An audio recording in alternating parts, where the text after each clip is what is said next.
Bonjour. Alors d'abord, je dois vous dire que je suis très ému d'être ici, parce qu'en fait, je suis né en Tunisie. Et que c'est la première fois que je reviens depuis pas mal d'années. Donc voilà, je suis un petit peu ému. Et ça me fait vraiment plaisir d'être ici. Donc je suis vétérinaire de formation, j'ai fait l'école vétérinaire de Lyon. J'étais ému, mais c'est un peu ridicule. En fait, j'ai fait l'école vétérinaire, on m'a demandé pourquoi je voulais faire vétérinaire. J'ai fait l'école vétérinaire parce que je faisais de l'ornithologie depuis tout petit. Peut-être parce que je suis allé accompagner un ami de mes parents au Gabon pour prendre des oiseaux dans les filets pour les baguer. Donc comme ça. Voilà, donc j'ai toujours voulu faire de l'ornithologie. Et en fait, c'est un métier qui n'existe pas. Il y a 2-3 scientifiques au muséum, il n'y a pas grand monde. Et je me suis dit que les écoles vétérinaires, c'est peut-être le meilleur moyen de travailler avec les oiseaux et de pouvoir continuer à travailler avec les oiseaux plus tard. C'est pour ça que j'ai fait ces études-là. Donc j'ai fait l'école vétérinaire de Lyon de 85 à 89. Très rapidement, et quand on parle d'événements, j'ai créé un centre de soins pour la faune sauvage au sein de l'école. Ça n'existait pas, donc on récupère des oiseaux sauvages. On a été beaucoup aidés. Et ça a été un peu, je pense, un élément déclencheur de mon métier après. Donc on récupère les oiseaux sauvages, l'école nous a prêté les locaux, l'école nous a aidé à faire des volières. Voilà, donc je sais pas si vous avez à lire.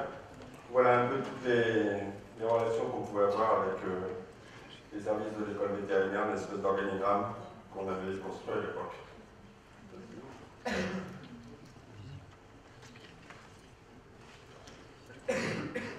Donc après, si très rapidement sur le centre de soins, il a quand même permis de sortir 2 ou 3 thèses de l'école vétérinaire qui étaient assez intéressantes. Au cours de ce travail, on allait pas mal dans les parcs zoologiques pour récupérer des oiseaux sauvages que les gens amenaient dans les parcs zoologiques. Donc on allait les chercher, on les amenait au centre de soins. C'est comme ça que j'ai mis le premier pied en fait, dans les parcs zoologiques. Je suis rentré au parc des oiseaux de Villars-les-Ondes. Donc c'est un parc qui est près de Lyon, qui est un parc qui s'occupe exclusivement d'oiseaux. À l'époque, moi je n'aimais pas bien les zoos. Quand j'étais petit, je voulais aller au parc des oiseaux de Villars-les-Ondes pour découper les grillages pour que les oiseaux puissent s'en aller, parce que j'étais vraiment très faune sauvage. Et c'est par ce biais-là que j'ai commencé à travailler au parc et que j'ai découvert ce milieu-là. Donc il n'y avait pas grand-chose. Mon premier, juste sorti de l'école, donc en 92, j'étais embauché là-bas. Il y avait déjà un vétérinaire sur place, donc le travail que j'avais à faire, c'était un travail de mise en place d'alimentation. Dans les parcs zoologiques, à l'époque, on était très mauvais en alimentation. Donc on a mis pas mal de choses en place sur l'alimentation, sur les supplémentations, sur l'élevage. Donc j'ai découvert un peu tout ce milieu-là, sur l'élevage artificiel, au parc des oiseaux. Petit à petit, j'ai pris aussi la partie vétérinaire. De ma formation vétérinaire, je pense que ce qui m'a beaucoup aidé, c'est effectivement une espèce d'analyse et un cheminement intellectuel. Il y avait peu de réussite d'élevage à la main sur des espèces qui sont menacées dans la nature. Donc on avait à Villars-les-Ondes une espèce qui s'appelle le pélican frisé, qui est un grand pélican asiatique et européen, qui ne reproduisait pas en captivité. Donc on a beaucoup travaillé là-dessus. On a réussi à faire le premier élevage de cette espèce en captivité. On a réussi à mettre un protocole d'élevage à la main, ce qui nous a permis d'avoir beaucoup de jeunes. Et en fait, ce qui très rapidement nous a ouvert des portes au sein des différents zoos et au sein de notre parc. En fait, c'est le pélican frisé qui nous a permis d'accueillir une vraie notoriété. Donc ça a été l'époque aussi, et c'était une découverte et quelque chose de très important. Les zoos travaillent énormément en réseau, notamment dans un réseau qui s'appelle Le Hasard. Et ça m'a permis de rencontrer beaucoup de gens qui ont un peu les mêmes intérêts, les mêmes passions, et de récolter beaucoup d'informations. Ce que je trouve très intéressant, c'est effectivement ce partage d'informations qui est fait au milieu des réseaux, au milieu de ce réseau, avec des commissions qui travaillent ensemble, et donc c'est quelque chose de très enrichissant. Et puis là-dessus, il va arriver ce qui est arrivé, parce que j'avais la partie vétérinaire aussi. J'ai eu une première crise sanitaire de botulisme hydrique de type C sur le parc des oiseaux de Villars-les-Dombes. Bon, c'est pas une maladie qui est bien connue, hein, mais qui n'était pas facile à gérer, d'abord parce qu'on ne s'y attendait pas du tout, parce qu'elle n'était pas identifiée, connue en Europe, à part en Sologne, dans tous les cas loin qu'on habite, puisque nous on est près de la zone de Lyon. Il y avait eu quelques petites suspicions en zone en 92-93, et puis on a eu un premier cas dans la Dombe et un premier cas dans le parc, et c'est quelque chose d'assez impressionnant, enfin ça m'a marqué. Ça fait partie des événements marquants de la vie, c'est qu'effectivement, il y a sur le parc de Villars-les-Dombes, il y a à peu près 30 hectares d'étang, et un matin, sur ces 30 hectares d'étang, on avait 300 canards, le dos en l'air.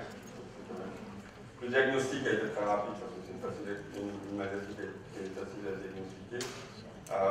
Mais par contre, la mise en place de la lutte, de la protection des oiseaux, a été un peu plus longue. On a le botulisme hydrique, si jamais on récupère les oiseaux avant qu'ils meurent, on arrive à en sauver à peu près 50%, avec des traitements de soutien, tout simplement.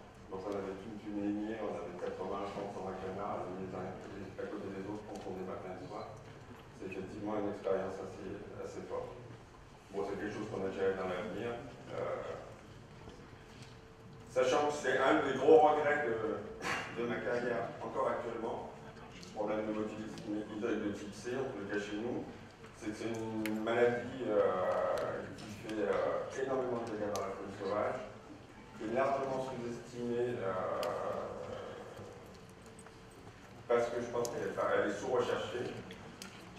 Pour des raisons diverses, des raisons d'intérêt, des raisons, je pense qu'on n'a pas trop envie de la chercher.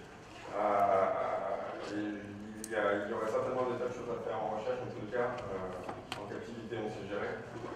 Mais sur les méthodes de gestion des étangs de la Dombe, par exemple, sur la mise en place, sur la surveillance, pour limiter l'impact faune sauvage qui est actuellement avec la préparation de place, on en finit, je ne sais pas si vous avez dit. En tous les cas, on pense que c'est un problème qui sera de plus en plus important. Donc on les vaccine depuis nos petits oiseaux. Et toutes les espèces qui sont sensibles, on a pu identifier. Après, c'est toujours une suite de choses. Je suis rentré au parc des oiseaux parce que je m'occupais de faune sauvage. C'est comme ça que j'ai pris contact. Après, on a élevé des pélicans, on était les seuls à savoir élever des pélicans. Donc, on a été contacté par Jacques Perrin, qui avait un projet de film qui s'appelle Le Peuple migrateur, que certains d'entre vous ont vu, et qui élevait des pélicans. C'est pour ça qu'il a fait appel à nous. Et ça, c'est aussi l'effet marquant de la vie. C'était une autre expérience, c'est-à-dire la mise en place d'un élevage de pélicans. C'est pas moi qui conduis l'ULM, là, je suis avec passager. Mais voilà, donc la mise en place de l'élevage d'oiseaux dans un autre objectif. Alors, dans les parcs zoologiques, c'est la présentation publique.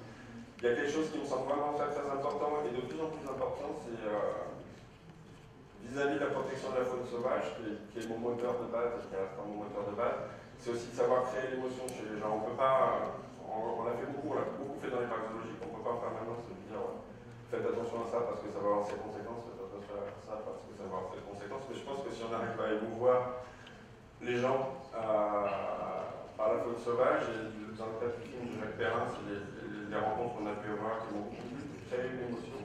Et après, c'est beaucoup plus facile de parler de biodiversité, de conservation de la biodiversité, si l'émotion est créée, si ça va sur un bilan positif, plutôt que plutôt que de culpabiliser les gens en disant qu'ils ont eu la personne. Donc c'était une expérience assez fabuleuse.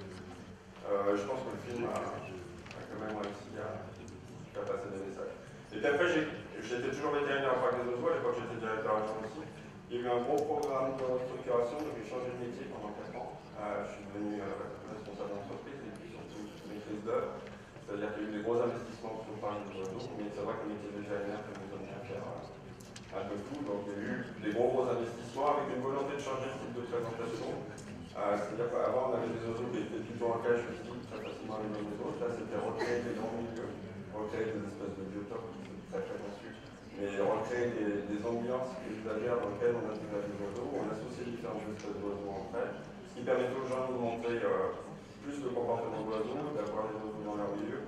Ça va dans cet objectif de sensibilité, d'émerveillement un peu des gens. Donc ça, effectivement, ça m'a pris énormément de temps pendant 4 ans où j'ai quitté un peu le terrain oiseau pour être plus dans la gestion pure et dure d'une entreprise et des travaux. travaux.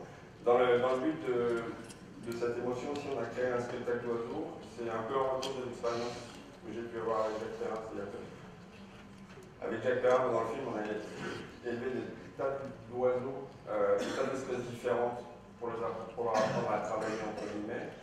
On ne voulait pas faire de spectacle d'oiseaux par le regard parce que les spectacles d'oiseaux c'est systématiquement des rapaces, ça ne nous intéressait pas. Par contre, du coup, on essayait de travailler sur un grand mélange d'espèces. En fait, on les élève à la main, on les habitue, ils sont chez eux, et puis on va ouvrir les volières. Ils vont faire leur tour parce qu'ils ont envie de les volières, et puis ils reviennent spontanément. Il n'y a pas de travail au point. Voilà, donc on a essayé de construire notre spectacle dans la chronologie où on peut lâcher les oiseaux pour pas qu'il y ait trop d'interaction, d'agressivité. C'est là aussi. Honnêtement, j'étais relativement réticent sur ce type de spectacle, et c'est vrai que les jours où il marche bien, quand vous voyez des gens qui sortent des tribunes et qui ont la larme à l'œil, c'est là, c'est qu'on arrive à faire passer cette émotion qu'après je pense qu'on peut faire passer beaucoup plus. Et puis ça a été aussi parce que c'est quand même ce qui m'intéresse. Enfin, je pense qu'une des choses qui m'intéresse le plus et qui me motive le plus, ça a été la création de la CEPA, et une association de conservation de la nature, mais plus là sur le terrain, pour soutenir des activités comme Marie peut le faire.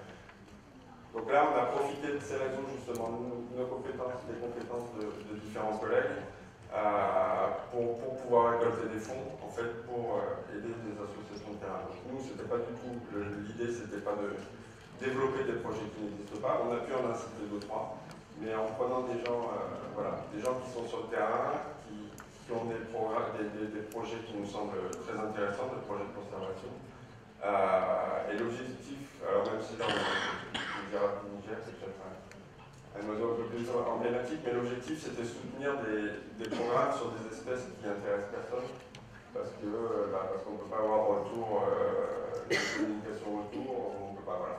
Donc on a soutenu des programmes, et ça j'en suis très fier, sur des petits oiseaux noirs comme ça, des petits moineaux qui s'appellent le monarque de Tahiti, le monarque de Fatih Ouva, qui intéressent vraiment personne, mais il y en reste 30 dans la nature, 30 dans le monde. Donc c'est vraiment des programmes d'urgence. Ça continue d'ailleurs, s'il y a des gens qui veulent. Voilà, et c'est des programmes qui ne coûtent pas cher. Les gens n'arrivent pas à trouver le financement, mais c'est des programmes qui ne coûtent pas cher. Ces oiseaux ils disparaissent parce qu'il y a eu des rats sur ces îles, les rats qui ont été introduits, donc ils montent dans les nids, ils bouffent les œufs. Il suffit de mettre des colis métalliques sur les arbres, alors il faut surtout les gens pour identifier là où sont les derniers nids, puis après mettre des colis métalliques sur les arbres pour pas que les rats puissent un peu bouffer les œufs. Sur le monarque de Tahiti, c'est une espèce qu'on a sauvé l'extinction. Je pense qu'aujourd'hui on peut dire qu'on a sauvé l'extinction en 4-5 ans, avec une association locale qui était très importante, qui est la Société d'ornithologie Polynésie. Voilà. Donc ça c'est quelque chose de très intéressant. On a profité du réseau des parcs, on a mis en place, on avait suggéré aux parcs, quand vous vendez des animaux, enfin quand vous donnez des animaux, puisqu'on ne se vend pas directement dans les parcs des animaux, demandez des frais de dédommagement, parce que ça prend du temps quand même d'élever des animaux, et ces frais de dédommagement, vous les versez par exemple à la CEPA la reversera. Ce qui fait que mine de rien, pendant le temps d'existence de la CEPA, pendant 16 ans, on a quand même réussi à réinjecter 1 million d'euros sur l'ensemble des programmes dans le monde entier. Là, il y en a quelques-uns. Il y en a un qui était très intéressant aussi en Côte d'Ivoire sur les marais de la forêt canoë, qui est un programme aussi, je trouve, exemplaire, mais qui continue maintenant qu'il est bien lancé. Voilà. Donc ça, c'est une association qui malheureusement s'est arrêtée il n'y a pas longtemps du tout, mais qui, voilà, qui aura fait son œuvre pendant son temps, et je pense avec grande qualité. Une autre crise sanitaire. Celle-là qui a été... Alors, c'est pas une crise sanitaire parce qu'il n'y a jamais eu de virus, donc pas avec les oiseaux. Je ne sais pas si vous vous rappelez, en 2006, c'était la fin du monde. C'était la fin du monde. On allait tous mourir avec des virus recombinants, influenza aviaire hautement pathogène. Et puis le premier cas en France, c'était à 3 km du parc des oiseaux. Donc ça n'a pas été drôle du tout. Voilà, c'est un événement qui m'a marqué parce que ça n'a pas été drôle du tout, parce que dans l'espèce de peur hystérique, je pense qu'on peut le dire, globale, je pense que s'il y avait eu un cas dans le parc, tous les animaux de la collection auraient été abattus. Et honnêtement, le parc des oiseaux de Villard-les-Dombes est une des plus grosses collections d'oiseaux d'Europe. Voilà, c'est quelque chose qui n'est pas remplaçable. Donc j'ai vraiment eu très très peur. On a mis en place des mesures de biosécurité très très sévères. Tous les soirs, il fallait que j'envoie des écouvillons. Je savais que les résultats tombaient à 10h du soir. Je peux vous dire qu'à 10h du soir, un copain téléphonait, je faisais un groupe comme ça. Enfin voilà, c'était une période, mine de rien, un peu compliquée, mais on s'en est sorti. On avait demandé à la DGL l'autorisation de vacciner bien avant le début de la crise, c'est-à-dire parce qu'on voyait bien que le virus, effectivement, se rapprochait doucement mais sûrement de l'Asie vers chez nous. Donc on avait mis en place un confinement. On avait demandé l'autorisation de vacciner au mois de septembre les espèces qu'on voulait. On a reçu une obligation de vacciner juste après le premier cas dans la langue. Donc ça, c'est avec les... Voilà, en gros,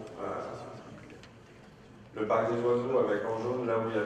Avant confinement, là où sont placés les oiseaux, et après confinement, là où ils sont. Voilà, c'est un peu comme ça que j'ai vécu. Je sais pas si... C'est un peu... Voilà.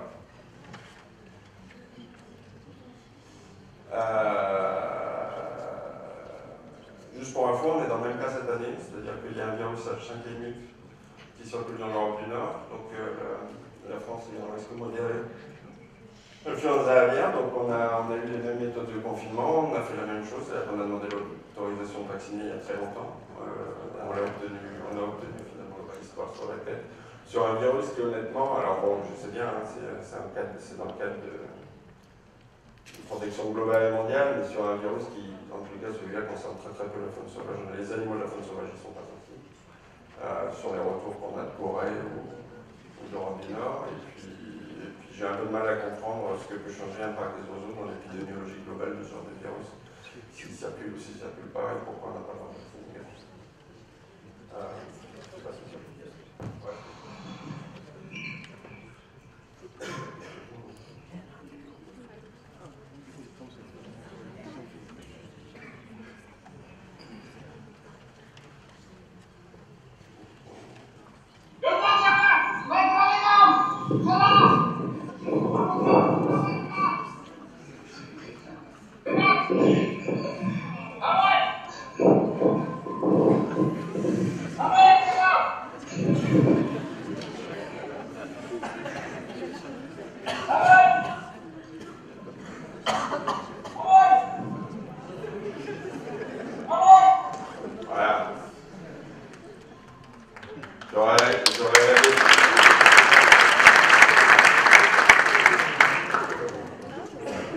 J'aurais rêvé de faire ça à Villars-les-Dons, mais malheureusement, le confinement chez nous, ça prend 10 jours. Ouais. Merci, en plus, je suis une quiche en informatique.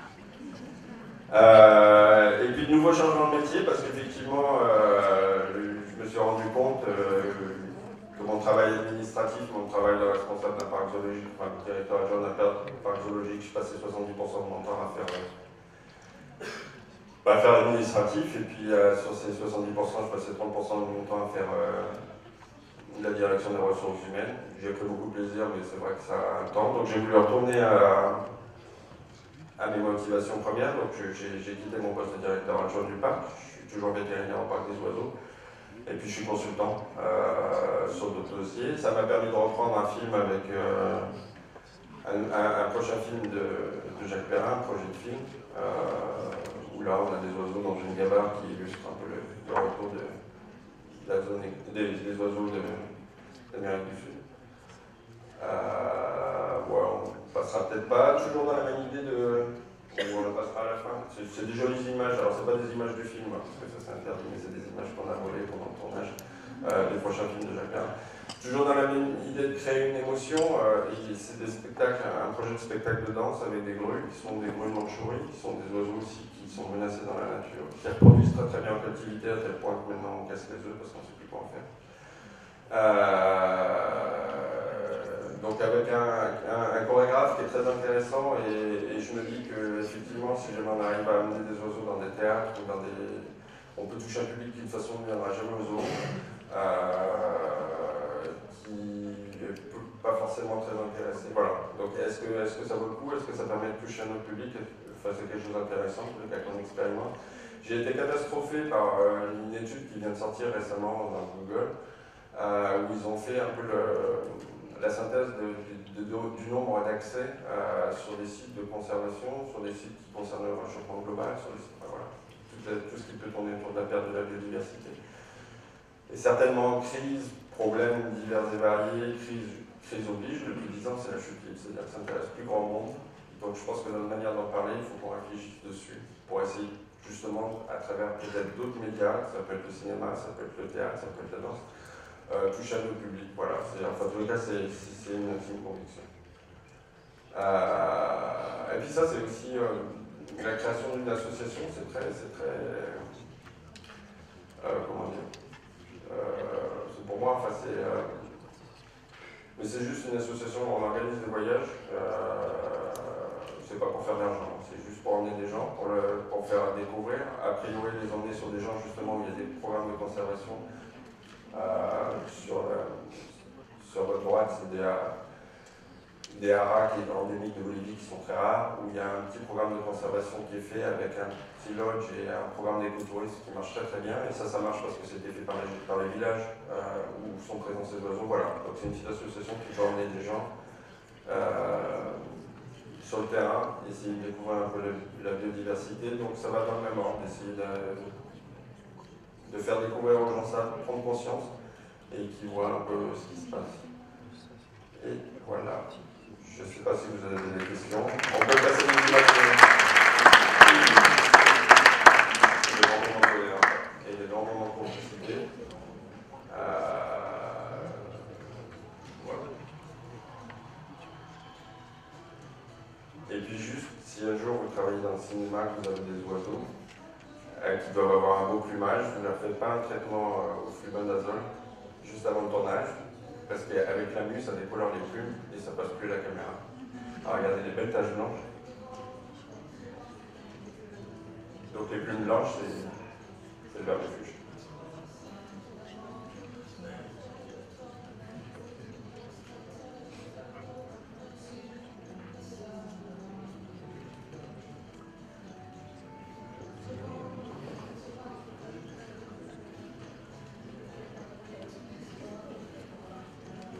Je ne sais pas si vous avez des questions.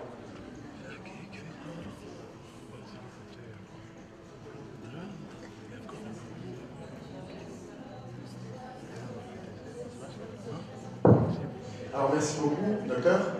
Donc si vous avez des questions, vous pouvez les poser maintenant.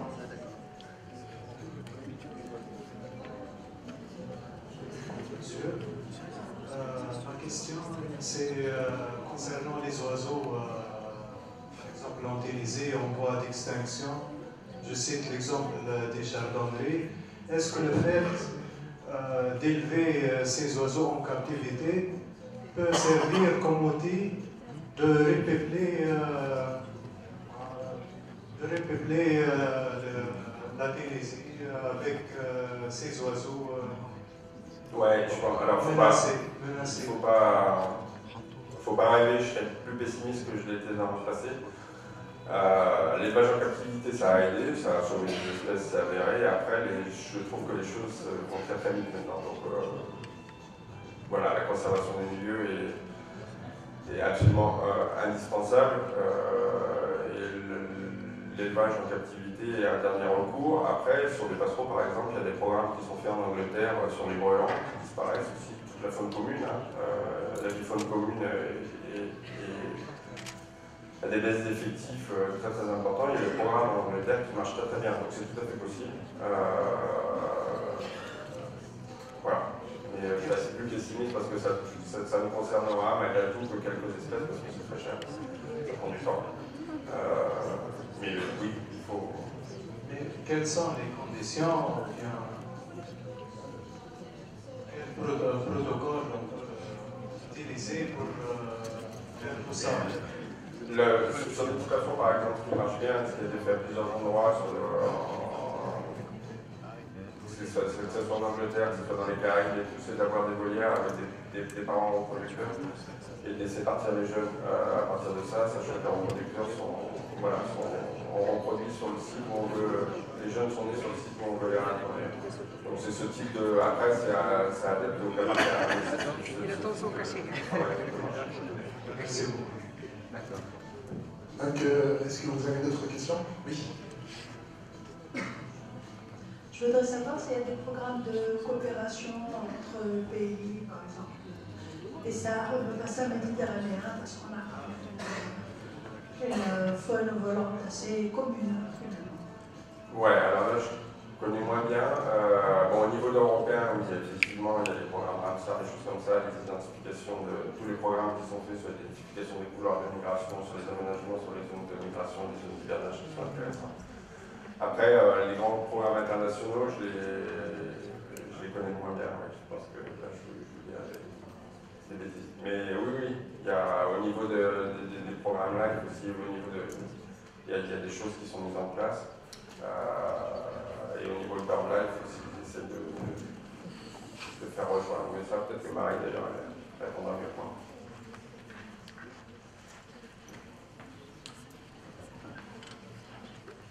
Bonjour. Combien de vétérinaires en France ou en Europe travaillent à la faune sauvage comme vous? Alors, sur les zoos, quand j'ai commencé, moi, on n'était vraiment pas beaucoup, hein, on devait être une quinzaine.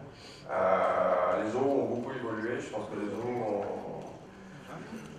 changé leur manière de voir les choses, ont pris conscience aussi du rôle qu'ils pouvaient jouer en termes de conservation d'espèces, en termes de conservation d'espèces. Ils l'ont beaucoup dit, sans beaucoup le faire pendant une période, maintenant il y en a quand même quelques-uns qui commencent réellement à le faire. Ça a fait embaucher des vétérinaires, et maintenant je ne sais pas au niveau de l'Association française des vétérinaires, on doit à peu près 150.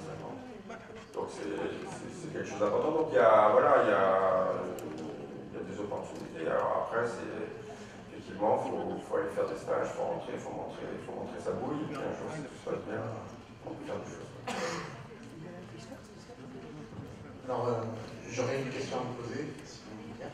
Donc, ce que j'aimerais savoir, c'est par rapport au processus de création de ces films auxquels vous avez participé, le film auquel vous êtes en train d'y participer. En quoi consiste l'intervention du vétérinaire au niveau de ce film, et un petit peu le processus ou le cheminement pour arriver à se retrouver, à faire un documentaire ou un document multimédia par rapport à ça. Alors je pense que j'ai plus été contacté en tant qu'éleveur, mais je pense que c'est mes études de vétérinaire qui m'ont permis de devenir un bon éleveur, parce que voilà, en tant que quelqu'un qui sait élever des oiseaux, on a élevé là beaucoup d'oiseaux que personne n'avait jamais élevés. Alors ça demande de qualité, je pense que la formation vétérinaire aide beaucoup parce qu'il faut permettre de comprendre les choses, on permet de comprendre ce que c'est qu'une pression, ce que c'est qu'une surcharge pondérale, ce que c'est qu'une insuffisance rénale, donc tout ça c'est très important et ça m'a donné pas mal d'atouts. Et puis après, je pense que depuis tout petit j'étais intéressé par les oiseaux, donc j'essaie de réfléchir aux oiseaux. Voilà. Donc c'est ça, c'est cette compétence-là qu'ils sont venus chercher, et après ça tombe bien parce que j'étais vétérinaire, donc je pouvais être aussi vétérinaire pour le film, parce qu'il y a tout le problème de bien-être animal. Et j'ai fait très attentif à ça, donc il voulait absolument aussi s'attacher. Donc voilà, j'avais ces deux casquettes, ça m'a bien aidé. Merci beaucoup, docteur. Je ne sais pas s'il y a encore des questions. Bonjour. Donc moi je voudrais savoir la démarche que Jacques Perrin a fait pendant le film, comment il a commencé et dans quel stade vous êtes intervenu exactement. Est-ce que vous avez par exemple parfois pris le cadre pour filmer ou je ne sais pas comment ça s'est passé? Sa démarche, c'est quelqu'un qui est vraiment très attaché depuis très longtemps, je pense, à la nature. Il a parlé de la nature, alors à sa manière. Donc il avait fait plusieurs films déjà avant. Enfin, il avait produit Microcosmos, il y a eu le Peuple Singe, il y a eu le Peuple Migrateur, il y a eu l'Océan. Voilà, donc c'est chez lui quelque chose de. Je pense que c'est le seul producteur-réalisateur au monde capable de mettre des investissements tels qu'il a mis sur des films. C'est des films chers, qui a priori sont moins bien que des grands blockbusters américains, mais bon, il met les sous et il prend beaucoup d'investissements. Il est vraiment très attaché à ça. Je ne me rappelle plus du reste de la question. Ouais, donc je suis intervenu là-dessus parce que je trouve sa démarche très intéressante, parce qu'effectivement, moi c'est un peu prétentieux de ma part, mais j'ai acquis des compétences avec les oiseaux qui ne sont pas si. Voilà. Mais c'est l'expérience, hein, c'est 30 ans d'expérience, c'est pas moi particulièrement. Et donc, pour faire le film, ce qu'il souhaitait, c'est pouvoir approcher des oiseaux au plus près, en vol comme ça, mais une mésange bleue qui fait sa toilette en mettant sa caméra à 10 cm. Donc ça, c'est pas faisable avec un oiseau sauvage, donc on a élevé des oiseaux pour ça, sachant que l'objectif vraiment clairement défini. Et ce qui était très intéressant, c'est qu'on a pu travailler en amont avec lui, même sur le scénario, en disant si c'est possible, ça c'est pas possible, ça nous a pas été imposé. voilà, l'objectif à la sortie, c'est que les oiseaux fassent que des choses qu'ils font dans la nature. Et en fait, c'est pour pouvoir filmer dans des studios, dans des conditions de studio, entre guillemets, sachant que le studio était quand même en plein air, des comportements tout à fait naturels, mais avec des qualités d'image et vraiment l'éclairage. Je pense que ce qu'ils souhaitent, c'est après, voilà, émouvoir, questionner, et la finalité totale, c'est ça. C'est ça. Merci beaucoup. Merci de votre participation et c'était impressionnant par rapport aux images. Merci beaucoup.